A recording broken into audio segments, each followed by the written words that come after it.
Hey guys, नमस्ते, जय हिंद। तो मैं उम्मीद करता हूं कि ये वीक आपका बहुत बढ़िया गया है। मतलब जैसा आप लोगों ने पिछले वीक में पढ़ा था, एग्जैक्टली वैसा ही हुआ है। हाँ, अब आइए डिस्कस करते हैं कि अगला स्टेप क्या हो सकता है। हम पुरानी बातों को भूल जाते हैं। मान लीजिए कि आपने फ्राइडे के दिन कोई ट्रेड नहीं किया, अब प्राइस टूट गया, मार्केट टूट भी गई थी। लेकिन आप अगर आपसे एक अपॉर्चुनिटी मिस हो गई तो ऐसा कोई बड़ी बात नहीं है। अपॉर्चुनिटी मिस होती रहती है और मौके मिलते रहते हैं। तो जैसा कि हम आगे बढ़ने से पहले आपको बता दूं कि ये जो एनालिसिस, फिल्म निफ्टी के एनालिसिस है, इसको मैं यहाँ पर भी ब्लॉग पे भी दिया था, ब्लॉग पे भी दिया हूँ और यूट्यूब पे भी दिया हूँ। आप जाकर अब इसको पढ़ सकते हो। मैंने यहाँ पर स्ट्रिक्टली मैंने क्लियर बता दिया था कि 19,515 तक का मैक्सिमम हाई लगेगा, 127% का मैक्सिमम हाई प्राइस जो है लीड करेगा। आप देख सकते हो कि प्राइस का जो एग्जैक्ट हाई लगा है 15,501 का हाई लग गया। उसके बाद फ्राइडे के दिन प्राइस का एक वर्टिकल फॉल आया। उसी फॉल को हम लोग डिस्कस करेंगे। आप देखेंगे कि अगला स्टेप क्या हो सकता है।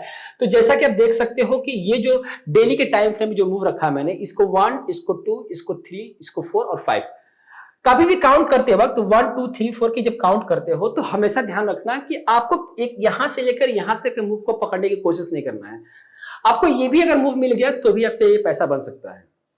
तो यहां पर क्या हुआ कि जब हम लोग इसको पढ़ रहे थे तो प्राइस कहीं यहां था और ये बोला गया था कि 100% भी प्राइस जो है जाएगा, एग्जैक्टली 100%, और 127% के पास जो है प्राइस जाकर मूव करके रिवर्स करना स्टार्ट किया।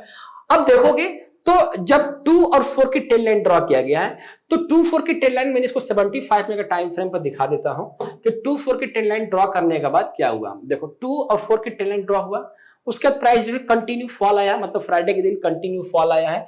और फॉल होने के बाद इस प्राइस को यहां से जो चौथे और 5 मतलब पांचवें वेव तक का जितना टाइम फ्रेम है उसके आधे से भी कम टाइम फ्रेम में प्राइस ने इस ट्रेंड को ब्रेक कर दिया। इसका मतलब हो गया है कि वेव फिफ्थ जो है, मतलब 1 डिग्री जो है वो आपका मेच्योर हो चुका है। मतलब वेव 1, 2, 3, 4, 5 वो कंप्लीट हो गया। मैंने बताया था कि ये 2, 4 की मेच्योरिटी वाली ट्रेंड लाइन है और ये मेच्योरिटी इसकी वेव्स की कंप्लीट हो चुकी है। अब डाउनफॉल स्टार्ट हो चुका है।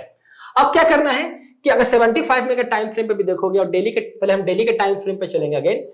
तो डेली के टाइम फ्रेम पर अगर फ्राइडे के दिन फिन निफ्टी में क्या बना हुआ है, आप देखो इसको। मैं कुछ चेंज नहीं किया हूं, स्टडी कभी चेंज नहीं की जाती है, उसको ऐसे ही रखा जाता है। आप देखोगे तो यहां पर एक क्लस्टर है, एक जो व्हाइट कलर का जो हम देख रहे हो, ये व्हाइट कलर का जो रिट्रेसमेंट लगा हुआ है, ये इंपॉर्टेंट हाई और इंपॉर्टेंट लो से लगा हुआ है। आप देखोगे ना तो वो इंपॉर्टेंट हाई था और ये आपका इंपॉर्टेंट लो है, तो ये वही रिट्रेसमेंट है। उसके बाद जो येलो कलर का जो रिट्रेसमेंट लगा हुआ 3 से 4 का लगा है। ठीक है, तो जब दोनों को मिला रहे हैं तो कहां पर क्लस्टर बन रहा है एग्जैक्टली आप देखोगे तो क्लस्टर बन रहा है 19092 और यहां पर 19103, मतलब बहुत बढ़िया क्लस्टर था और ये क्लस्टर ब्रेक हो चुका है। इसी क्लस्टर पर आप देखोगे तो एक कैंडल पैटर्न बना है, बहुत बढ़िया कैंडल पैटर्न बना है। इसको बोला जाता है शूटिंग स्टार। ठीक है, इसको बोला जाएगा कि शूटिंग स्टार का फॉर्मेशन हुआ है। अब शूटिंग स्टार का फॉर्मेशन हुआ तो नो डाउट आपको सेलिंग आएगा ही आएगा। तो अब क्या करना है मैं आपको बता दूं, इस स्टडी को एज इट इज रख देना है, इसमें कुछ चेंज नहीं करना है। अब कभी भी अगर आपको मौका मिलता है, वैसे एक बार सेलिंग का कंफर्मेशन, जैसे शूटिंग स्टार बन गया तो सेलिंग का कंफर्मेशन जो है वो 61.8% देगा। अभी 61.8% कितना है, तो 18936 है। ठीक ना, ये आपका ये जो आपका जो लेवल है ये आपका कंजर्वेटिव लेवल है। अगर ये लेवल ब्रेक करता है तो एक अच्छा खासा और फॉल देखने को मिलेगा।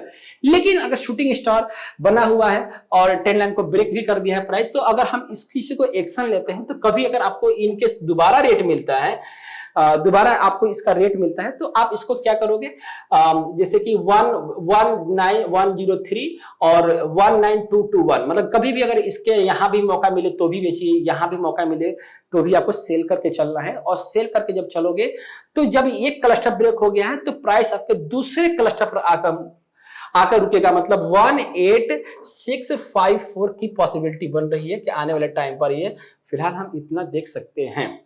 ठीक है, अब इस चीज को हम लोग फिर से 75 मिनट टाइम फ्रेम पे भी चलते हैं। तो 75 मिनट टाइम फ्रेम पे भी सेम क्लस्टर बना हुआ है। ठीक है, तो अभी इस क्लस्टर को हम लोग चेंज नहीं करने वाले हैं। आपको ओवरऑल कंक्लूजन में आपको ये बताने की कोशिश कर रहा हूं कि अभी आपको सेल करके चलना है और करेक्शन का जो फॉर्मेशन होगा कैसे बन रहा है वो मैं आपको सिखाने जा रहा हूं। सेल करना है 19221 और 19375 तक अगर आपको रेट मिलता है तो सेल करना है, ये एग्रेसिव सेल है। और अगर आपको कंजर्वेटिव सेल करना है तो 18936 जो आपका कंजर्वेटिव जोन है वो वहां पे भी सेल कर सकते हो, और आपका लेवल यही रहेगा। डेस्टिनेशन फिलहाल के लिए डेस्टिनेशन यही रहेगा। अगर कुछ ऊपर नीचे होता है तो मैं आपको बताऊंगा। वेव फोर्थ, इसको बोलते हैं डेथ ऑफ इंपल्स। अगर वेव फोर्थ ब्रेक कर गया, अब ब्रेक के फोर्थ के नीचे ब्रेक करना शुरू कर दिया, तो फिर हर हालत में सेल ऑन राइज बनेगा, और ये ब्रेक करेगा तो ये पूरी पॉसिबिलिटी है कि प्राइस सेकंड वेव तक भी आ सकता है। तो इसको बोलते हैं डेथ ऑफ इंपल्स। ठीक है, अब देखो कि इसको हम कैसे रीड करेंगे। ये जो करेक्शन आ रहा है, इस करेक्शन में अगर हम देखेंगे तो अभी 3 ही मूव आया है ना। अब इसको देखोगे तो इसमें कितने, 1 जितने मूव आया, अब इसको ध्यान से देखना है।